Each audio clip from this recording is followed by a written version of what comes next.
ഭൂട്ടാനിൽ നിന്നുള്ള വാഹനം കടത്ത് സംബന്ധിച്ച് ചില റെയ്ഡുകൾ സിനിമാ താരങ്ങളുടെ വീട്ടിൽ നടന്നപ്പോൾ താങ്കൾ അവർക്കൊപ്പമാണ് നിന്നുകൊണ്ടാണ് പ്രതികരിച്ചത്. അത് ഒരുപക്ഷെ അവിടുത്തെ കേരളത്തിലെ വിവാദങ്ങളിൽ നിന്ന് ശ്രദ്ധ തിരിക്കാനായിട്ട്, സ്വർണ്ണക്കൊള്ളയിൽ നിന്ന് ശ്രദ്ധ തിരിക്കാനാണെന്നാണ് പറഞ്ഞത്.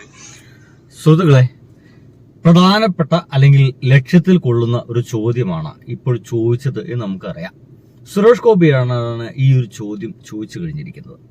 സ്വാഭാവികമായിട്ടും അതിന് മാന്യമായിട്ടുള്ള അല്ലെങ്കിൽ ശരിയായിട്ടുള്ള ഒരു ഉത്തരം നമുക്കൊക്കെ കിട്ടുമെന്ന് നിങ്ങൾ ആരെങ്കിലും വിചാരിക്കുന്നുണ്ടെങ്കിൽ നിങ്ങൾക്ക് തെറ്റുപറ്റി എന്ന് മാത്രമാണ് എനിക്ക് പറയാനുള്ളത്. തൃശ്ശൂർക്കാർക്ക് പറ്റിയ തെറ്റ് പോലെയാണ് നിങ്ങൾ തൃശ്ശൂർക്കാരിലായിട്ടുള്ള അല്ലെങ്കിൽ തൃശ്ശൂർക്കാർക്ക് വേണ്ടി മത്സരിച്ച സുരേഷ് ഗോപി ചേട്ടൻ നിന്ന് നല്ലൊരു ഉത്തരം കിട്ടുമെന്നും പ്രതീക്ഷിക്കുന്നു. നമുക്കറിയുന്ന വിഷയമാണ് ദുൽഖറുമായി ബന്ധപ്പെട്ട്, നമ്മുടെ മമ്മൂക്കയുമായി ബന്ധപ്പെട്ട് എന്താണ് കേരളത്തിൽ സംഭവിച്ചത് എന്നുള്ളത്. നമ്മുടെ മഹാന്മാരായിട്ടുള്ള രണ്ട് അഭിനേതാക്കളുണ്ട്. ഒന്ന് മോഹൻലാലാണ്, ഒന്ന് മമ്മൂക്കയാണ്. മോഹൻലാലിന് ദാദാ സാഹിബ് ഫാൽക്കെ അവാർഡ് കിട്ടുന്ന അതേ ദിവസമാണ് മമ്മൂട്ടിയുടെയും ദുൽഖറിന്റെയും ഒക്കെ വീട്ടില് ഒരു ഗംഭീര റെയ്ഡ് നടന്നത്. നുങ്കൂർ എന്നായിരുന്നു ആ ഒരു റെയ്ഡിന്റെ പേര്. അതായത് ഭൂട്ടാനിൽ നിന്നും കള്ളക്കടത്ത് വാഹനങ്ങൾ വില കുറച്ച് വാങ്ങിച്ച് ഇവിടെ ഉപയോഗിക്കുന്നുണ്ട്. അങ്ങനെ ഉപയോഗിക്കാൻ പാടില്ല. സെക്കൻഡ് ഹാൻഡ് വാഹനങ്ങൾ ഇങ്ങോട്ട് കള്ളക്കടത്ത് നടത്തിയിട്ട് ഇവിടെ വന്നിട്ട് അത് റീ രജിസ്ട്രേഷൻ നടത്തിയിട്ടാണ് അത്ര ഉപയോഗിക്കുന്നത്. എന്തായാലും ദുൽഖർ നേരിട്ട് പോയിട്ടൊന്നല്ല ആ ഒരു കടത്ത് നടത്തിയതെന്നും ദുൽഖർ നേരിട്ട് പോയിട്ടല്ല അതിന്റെ റീ രജിസ്ട്രേഷൻ നടത്തിയെന്നുള്ള കാര്യം നമുക്കറിയാം. അതിനായിട്ട് ഇവിടെ കുറെ ആളുകളുണ്ട്. എന്തായാലും കടത്തിക്കൊണ്ടുവരുന്നത് ഇന്ത്യ അതിർത്തി വഴിയാണ്. അപ്പോൾ ഉത്തരവാദപ്പെട്ട വേറെയും കുറെ ആളുകളൊക്കെ ഉണ്ട് എന്ന് നമുക്ക് കൃത്യമായിട്ട് അറിയാം. എന്തൊക്കെയാലും കേസുകൾ ഇപ്പോഴും കോടതിയിലാണ് എന്നതിനാൽ നമുക്ക് അതിനെക്കുറിച്ച് കൂടുതലൊന്നും പറയാൻ കഴിയില്ല എന്നുള്ളത് ഒരു യാഥാർത്ഥ്യമാണ്. പക്ഷേ അപ്പോഴും ഉയരുന്ന ഒരു വലിയ ചോദ്യം സുരേഷ് ഗോപി ആർക്കൊപ്പം നിന്നു എന്നുള്ളതാണ്.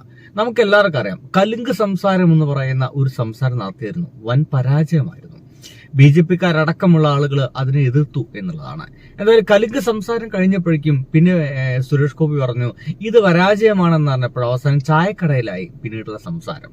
എന്തായാലും ആ ഒരു കലുങ്ക് സംസാരത്തിനിടയ്ക്ക് സുരേഷ് ഗോപി ചേട്ടനോട് ചോദിച്ച ചോദ്യമായിരുന്നു ദുൽഖറുമായി ബന്ധപ്പെട്ട്, മമ്മൂട്ടിയുമായി ബന്ധപ്പെട്ട്. ചോദ്യങ്ങളെല്ലാം അർത്ഥം വളരെ കൃത്യമാണ്. താങ്കൾക്ക് അവരെ രക്ഷിക്കാൻ സാധിക്കുമോ എന്നുള്ളതാണ്. പക്ഷേ സുരേഷ് ഗോപി ചേട്ടൻ മാന്യനാണ് കേട്ടോ.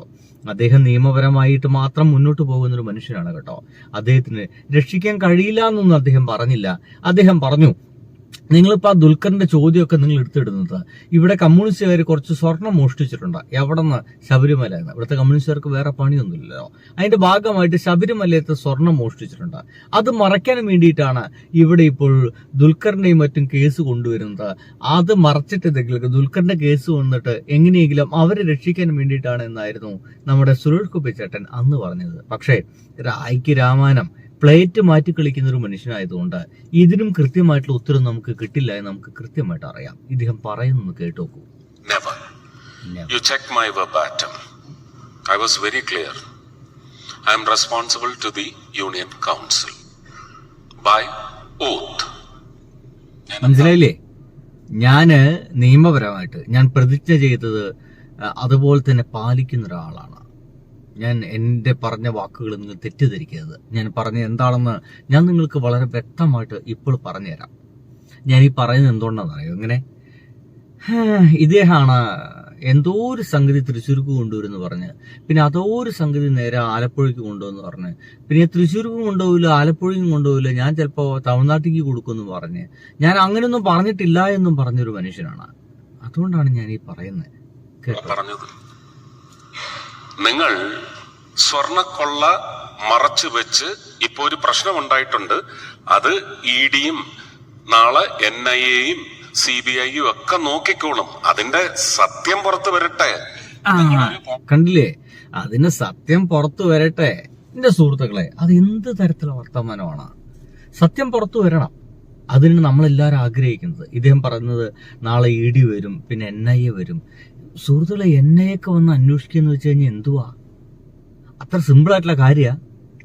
തീവ്രവാദപരമായിട്ടുള്ള എന്തെങ്കിലും അംശം ഇതിന്റെ എവിടെയെങ്കിലും ഉണ്ടോ എന്ന് അറിയാൻ വേണ്ടിയിട്ടാണ്. എന്തുകൊണ്ടാണ് അപ്പൊ അങ്ങനെയൊക്കെയുള്ള അംശങ്ങളൊക്കെ നമ്മുടെ ദുൽഖറിനോടും നമ്മുടെ മമ്മൂക്കയോടും കാണിക്കേണ്ട കാര്യം എന്താണ്? ഒരു കേന്ദ്ര സഹമന്ത്രി എന്ന നിലയ്ക്ക് സുരേഷ് ഗോപി ചേട്ടന് ഇതിലൊട്ടും ഇടപെടാൻ കഴിയില്ലേ? ഇതൊക്കെ ഇങ്ങനെ നടത്തേണ്ടതുണ്ടോ? ഇതെല്ലാം ഒരു കള്ളത്തരമില്ലേ എന്ന് സുരേഷ് ഗോപി ചേട്ടൻ അറിയുന്നതല്ലേ? എന്നിട്ടും എന്താ ഇടപെടാതിരുന്നേ? ഇദ്ദേഹത്തിന് ഉത്തരവുണ്ട് കേട്ടോ, ഉത്തരം കേട്ടോ. പോണ്ടിച്ചേരി കുറെ കാലമായിട്ട് ഉണ്ടാക്കുന്നുണ്ടല്ലോ, ഇതാ ഞാൻ ഉപയോഗിച്ച വാക്ക്. മനസ്സിലായില്ലേ? പോണ്ടിച്ചേരി നിങ്ങൾക്ക് മനസ്സിലായോ? പോണ്ടിച്ചേരി ഉണ്ടാക്കുന്നുണ്ട്. കുറച്ച് വർഷങ്ങൾക്ക് മുമ്പാണ് ഇദ്ദേഹം കുറച്ച് വില കൂടിയ കാറ് വാങ്ങിച്ചു. അത്യാവശ്യം വില കൂടിയ കാറാണ് അത്. ഇദ്ദേഹം പോണ്ടിച്ചേരിയിൽ പോയിട്ടാണ് രജിസ്ട്രേഷൻ നടത്തിയത്. അതും എങ്ങനെയാണ്? പോണ്ടിച്ചേരിയിലെ ഒരു പാവങ്ങളൊക്കെ താമസിക്കുന്ന ഒരു വലിയ ബിൽഡിംഗ് ഉണ്ട്, കുറേ അപ്പാർട്ട്മെന്റുകൾ. ആ അപ്പാർട്ട്മെന്റിലെ ഒരു മുറി ഇദ്ദേഹം ആരുടെയോ പേരിലെടുത്തു. എന്ന് വെച്ച് കഴിഞ്ഞാൽ ഇദ്ദേഹത്തിന്റെ പേരിൽ തന്നെ എടുത്തു. അപ്പോൾ ഇദ്ദേഹത്തിന്റെ പേരിൽ അവിടെ താമസമാണ്, അവിടെ സ്ഥിരതാമസമാണ് എന്ന പേരിലാണ് ഇദ്ദേഹം അവിടെ എന്നിട്ട് ആ വാഹനം രജിസ്റ്റർ ചെയ്തത്. ഇവിടുന്ന് ഏഷ്യാനെറ്റുള്ള ആളുകളും മറ്റും അവിടെ പോയി അന്വേഷിച്ച് നോക്കുമ്പോൾ ഇങ്ങനത്തെ ഒരാളെ അതിന്റെ ഇപ്പുറത്തും ഇപ്പുറത്തുള്ള റൂമുകാർ കണ്ടിട്ടേ ഇല്ല. ഇങ്ങനത്തെ ഒരു മുറിയുണ്ട്, അടച്ചിട്ടിരിക്കുകയാണ്, ഒരാൾ ഇതുവരെ അതിൻ്റെ ഉള്ളിലേക്ക് താമസിക്കാൻ വന്നിട്ടില്ല എന്നാണ് പറഞ്ഞത്.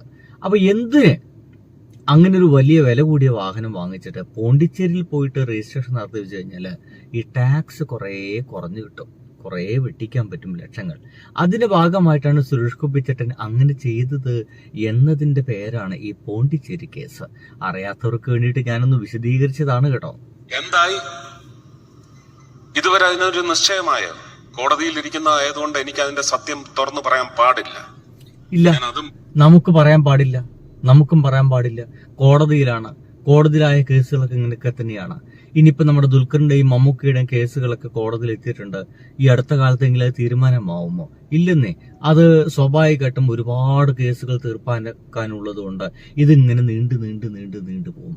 ഇതേപോലെ തന്നെ നീണ്ടു പോവുകയാണ് നമ്മുടെ സുരൂപ് ചേട്ടന്റെയും ആ കാറ് കേസ്, പോണ്ടിച്ചേരി കേസ്.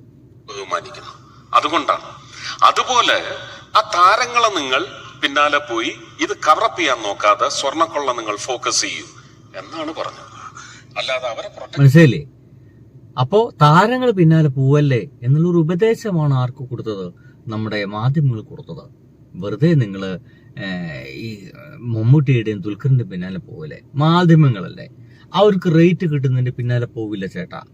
അവര് ദുൽഖറിന്റെ ഈ ശബരിമലയും ദുൽഖറിന്റെ കേസും വന്നു കഴിഞ്ഞാല് ഏതായിരിക്കും ആളുകൾ കൂടുതൽ ശ്രദ്ധിക്കുക? ശബരിമലയാണോ? അല്ലെന്നേ, ദുൽഖറെയാണ്. ഇനിയിപ്പോ ഒരു കേസ് ഉണ്ടായി, മമ്മൂട്ടിക്കെതിരെ ഒരു കേസ് ഇപ്പൊ നടന്നു വിചാരിക്കുക, ഒരു അറസ്റ്റ് വാറന്റ് അങ്ങ് നടന്നു വിചാരിക്കുക. ശബരിമലയിൽ ഇപ്പൊ തിരക്ക് കൂടുതലാണ്. ശബരിമലയിൽ തിരക്ക് കൂടിയെന്നുള്ള വിഷയമാണോ അതോ മമ്മൂട്ടിയുടെ അറസ്റ്റാണോ നമ്മുടെ മാധ്യമങ്ങൾ കൊടുക്കുക? മമ്മൂട്ടിയുടെ അറസ്റ്റ് ആണെന്നേ. താരമൂല്യം അതുപോലെ വാർത്താ മൂല്യം അത് ഏതിനെന്ന് മാത്രമാണ്. അപ്പൊ അപ്പോഴത്തെ താരം ശബരിമലയല്ല, അപ്പോഴത്തെ താരം മമ്മൂക്കയാണ്. അതിന്റെ പിന്നാലെ പോവും, സ്വാഭാവികമാണ്. സുരേഷ് ഗോപി ചേട്ടൻ എത്ര ഉപദേശിച്ചാലും മുമ്പിലിരിക്കുന്ന മനോരമയടക്കം അതേ ചെയ്യുള്ളൂ. ചെയ്തിട്ടില്ല, പ്രൊട്ടക്ട് ചെയ്യാൻ ഒക്കത്തില്ല.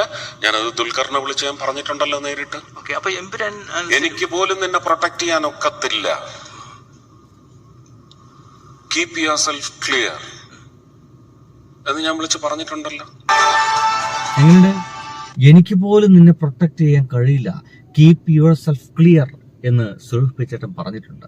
നീ മര്യാദയ്ക്ക് ക്ലീൻ ആയിക്കോ, നിന്റെ വശം നീ വളരെ വൃത്തിയായിട്ട് സൂക്ഷിച്ചോ, അതല്ലാതെ എനിക്ക് പോലും നിന്നെ എന്താ പറയാ രക്ഷപ്പെടുത്താൻ കഴിയില്ല. അപ്പൊ സുരേഷ് ചേട്ടൻ വളരെ വൃത്തിയായിട്ട് കൈയൊക്കെ കഴുകിയിട്ട് എന്ത് ചെയ്തു? അവിടെ കുത്തിരുന്നു. ഇനി ഈ ഒരു ചോദ്യമായിട്ട് മമ്മൂക്ക നിങ്ങൾ എന്റെ അടുത്തേക്ക് വരണ്ട. ഈ ഒരു പ്രശ്നവുമായിട്ട് മമ്മൂക്ക എന്റെ അടുത്തേക്ക് നിങ്ങളൊരു കോളൊന്നും വരണ്ട. കാരണം എനിക്ക് പോലും രക്ഷിക്കാൻ കഴിയില്ല. അത് കേന്ദ്ര ഗവൺമെന്റിൽ ഇരിക്കുന്ന കാര്യമാണ്. അതുകൊണ്ട് നിങ്ങൾ ക്ലിയർ ആവുക എന്നല്ലാതെ എന്റെ അപ്പുറത്തേക്ക് വേറെ ഒന്നുമില്ല എന്ന് ഇദ്ദേഹം പറഞ്ഞു കഴിഞ്ഞു. എത്ര പെട്ടെന്നല്ലേ ഒരു സഹപ്രവർത്തകൻ. നമ്മളൊക്കെ പലപ്പോഴും പ്രതീക്ഷിക്കും ഈ രാഷ്ട്രീയക്കാരിൽ നിന്ന് എന്തെങ്കിലുമൊക്കെ ഗുണമൊക്കെ നമുക്ക് കിട്ടുമെന്ന്. ഒരു മാങ്ങാത്തോലും കിട്ടില്ല.